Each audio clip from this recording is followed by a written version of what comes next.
Hello and welcome to this nighttime taste challenge because it's definitely not dawn.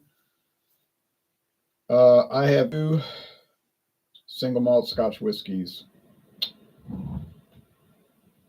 and I think this is the sixth or seventh. I can't keep up tasting in the series. Okay, I have to go back and check. I can't keep track. Anyway, this is Highland single malt Scotch whiskey, and you can see it's from Trader Joe. Well, if this thing will focus. It's from Trader Joe's and it's a bourbon cask finish. So it's double matured. They matured in just unspecified oak barrels, but it's finished in ex-bourbon barrels and it's procured by Hamish Robertson for Trader Joe's stores. So most viewers tell me that no, they don't have Trader Joe's selling liquor where they live.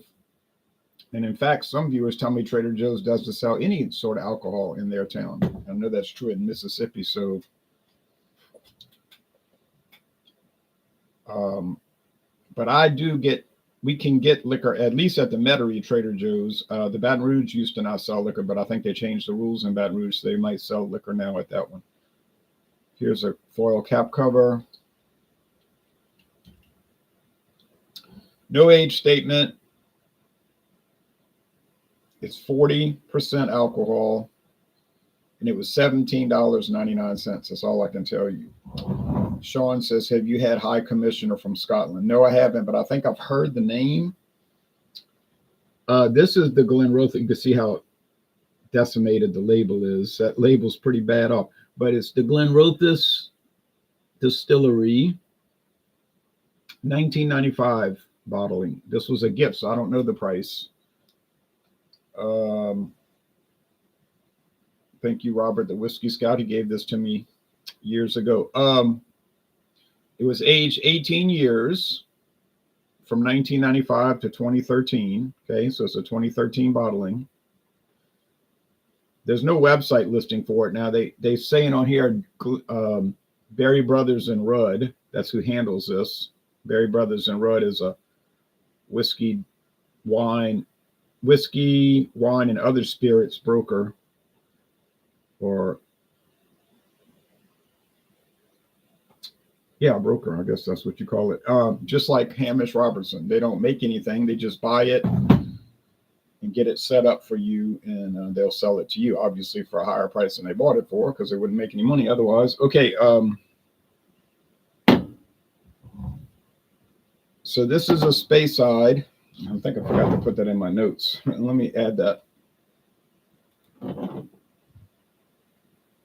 no, I'll put it Speyside. So we got a Speyside versus a Highland. 43% alcohol versus 40%.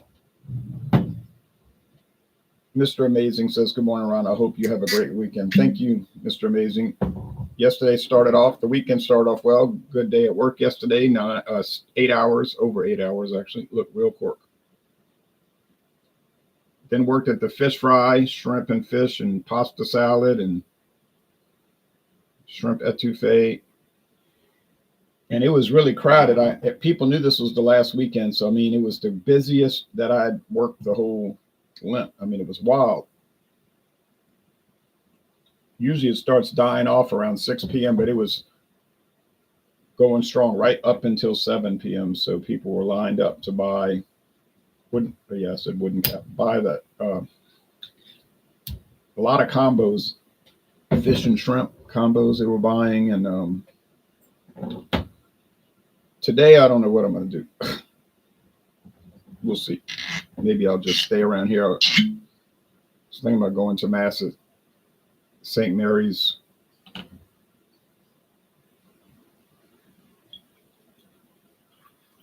St. Mary's. Can't remember the name. Part of St. Alphonsus Parish. But I don't know.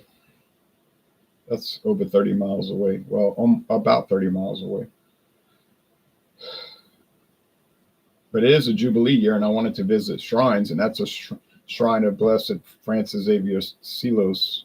And that was a church built for German immigrants. St. Mary's Assumption. That's the name of it. Okay. Knew I'd get it. And on the street next to it, so it's on the corner, and then on the street, you go around the corner, like you could see both churches on the corner, was a church built for Irish immigrants. And that area is called the Irish Channel in New Orleans. But they didn't like each other, so they built two separate churches, huge. I mean, one in 1857 and one in 1860 for the different immigrants. But then it became unfeasible. It wasn't feasible, you know, by 1979. You didn't need, so they closed down the St. Alphonsus Parish, and that's just an empty church today. I think they have a private citizens group that runs it sort of like a museum. But you'd be amazed at the architecture. They're on the National Historic Register, which doesn't mean a whole lot because the Robert E. Lee statue and monument was on the register also, and these leftists took it down. Okay. Government of New Orleans, according along with three other beautiful monuments.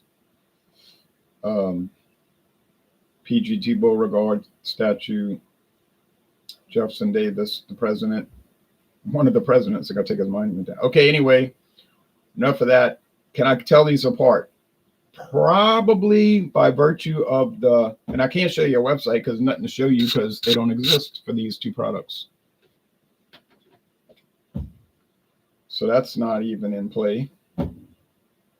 Wesley Estheimer says, what's up, guys? Having my morning tea. I had 3 cups of coffee, so good idea. Poured a little bit too much of these, so I'm just going to put them on the side later and, well, you know, sip them down over the next few hours. I don't like to guzzle this stuff. I don't like to even drink it, really. Okay. I like tasting them and doing taste challenges. I'm not about to waste them. I know that much. Okay.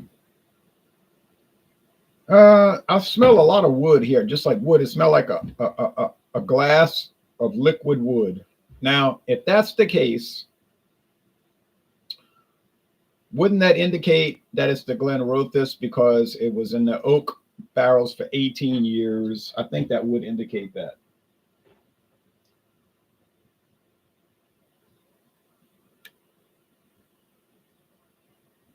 Oh, I gotta clean this up. It doesn't indicate what type of oak. Well, we know it was oak. All right, which is a law. It has to be Asian oak. Can't be any other wood. This smells a little bit like those corn nuts. And I said that previously, and those are they come in a Mylar bag, and they're like snacks, and they got different flavors like chili, barbecue, Cool Ranch. No, it's like it didn't pop. It's not popcorn. They just roast the nuts, and they're crunchy. And the reason for that flavor I'm picking up is because this is aged in somebody's barrels and then finished in ex-bourbon barrels. So I think it gives it that bourbon character, which is very corn, because bourbon is mostly corn. Is bourbon a corn whiskey? Yes. It's a type of it.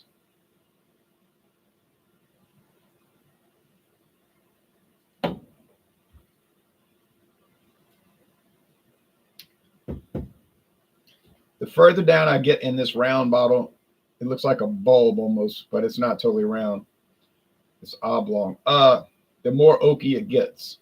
By the time I get to the bottom, it's going to be full of sediment because that stuff settles. You know, that sediment settles. You can get it and open it and be clear, clear, clear. By the time you get down here, look at all the gunk in the trunk. That is full of just, I don't know what this stuff is. Looks like pieces of white stuff. I don't know what it is, but I see it. I know it's there. Yeah, see, this is clear.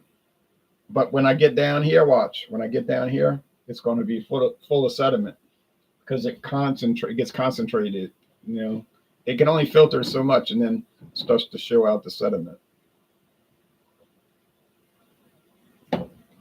They're both amber, so that doesn't matter. The appearance won't matter. You see the this is like corn. Corn, and I ate grits this morning, white, but it was white grits, not yellow, but white hominy grits. But wow, woo. Now, which one tastes better? Oh, I'm gonna read the comments. Don't worry. All appropriate comment. All right. Anyway, I like this one better. It's more wood, but it's clean wood. You know what I mean? No, I mean it's clean, like not charred oak, just oak. Not, yeah. I got it. I don't know if I mentioned that to y'all, but I got it. Not that much of an achievement, because how you gonna confuse these two? Not too easily. 43% alcohol, 40% alcohol. Highland, Speyside. 18-year age, non-age stated, meaning probably like 6 or less, but probably about 6. But I don't know that. Could be 3. Can you imagine? It's only $17.99. This one was a gift, like I said earlier. I don't know what he paid. I think something like $38. He ended up admitting he got a deal on it. So that's a great thing.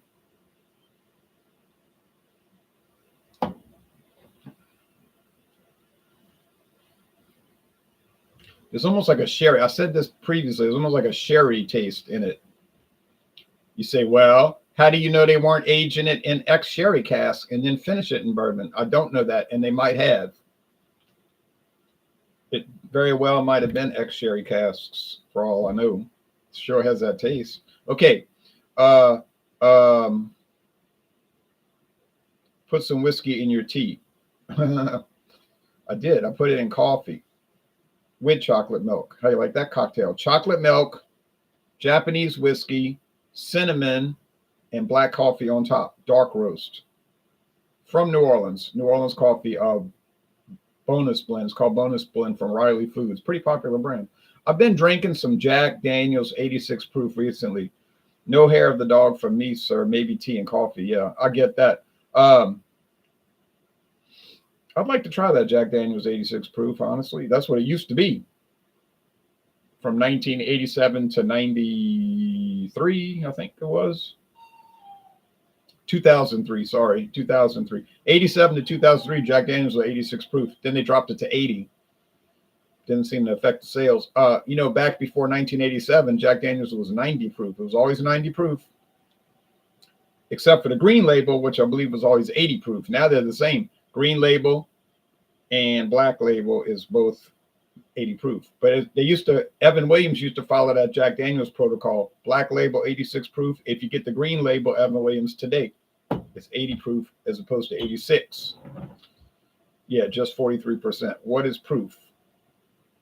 Proof is basically, you could say, double the ABV that's used. They used to use that. You could read about it to test to see if the liquor was proof, if they could prove that it was actual whiskey instead of some substitute. And they would light a flame, and if it burned blue, that made that blue flame, they knew it was real. If they lit it and it didn't light, they say, whoops, don't drink it. But you can read about what is proof. It's a little different in the British Isles, so I don't think it's the same. Alcohol's 100 proof, 43% is 80 proof, 86 proof. I think it's a little different calculation. And they don't really use that terminology anymore in England and Scotland and Wales anyway, so it's irrelevant. But in the United States, still commonly used, although it's dying out. They're trying to phase it out, really, the name, that terminology. All right, but anyway, the winner, better than I could have explained it. Take care, guys. Oh, you too, Wellesley. So the clear and present winner is the Glenrothes 1995, aging to 2013, 95 to 2013. So they put it in the barrel in 95 and aged it for 18 long years. And look at the label, it's so deteriorated. But can't help that. But if you can find that, I would suggest buying it, because it is delicious and wonderful and great and fabulous. Trader Joe's, it's better than you would expect, honestly. You say private label, store brand, it's going to be trash. I understand that attitude because that's usually the way. That's usually my mindset too. You see, but it isn't trash. It's not anything great. But for 17.99, I'm all for it. All for it.